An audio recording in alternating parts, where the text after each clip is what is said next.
Bonjour à tous, c'est Lisa, je vous retrouve pour le quatrième et dernier DIY des séries de DIY et je vais vous montrer comment fabriquer ces rubans de stripping tape.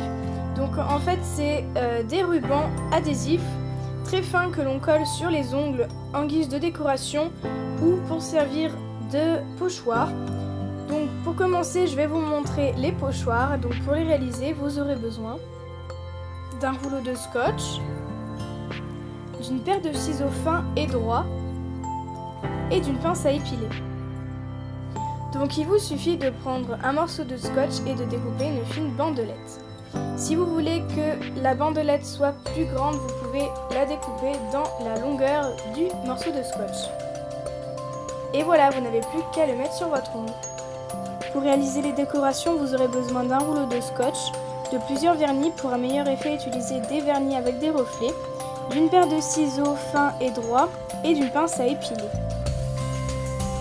Donc je refais pareil que précédemment, je coupe une fine bandelette de scotch avec mes ciseaux. Ensuite je dépose un morceau de scotch sur mon plan de travail pour pouvoir poser mes bandelettes et pour faire en sorte qu'elles se décollent plus facilement. Et je vais venir prendre un de mes vernis et je vais venir en appliquer sur toute la bandelette. Une fois que la bandelette est sèche, je peux la retirer avec une pince à épiler. Et je n'ai plus qu'à l'appliquer sur mon ongle. Pour un meilleur effet, vous pouvez utiliser les poils des guirlandes de Noël.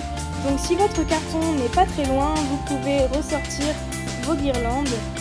Donc ce qui est bien, c'est qu'on peut choisir les couleurs ainsi que les motifs qu'il y a sur les poils. Et si votre poil de guirlande est trop épais, vous pouvez le couper en deux.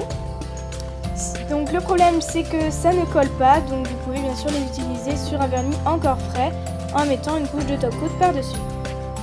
Et pour un effet encore plus réaliste qui se rapproche le plus du rouleau de stripping tape, vous pouvez utiliser des cheveux d'ange, donc c'est des fils que l'on met sur les sapins de Noël en guise de décoration. Et voilà, j'espère que ce dernier DIY vous a plu. N'hésitez pas à me le dire dans les commentaires et à mettre un pouce bleu. Et puis on se retrouve dans une prochaine vidéo, nail art cette fois. Je vous fais de gros bisous.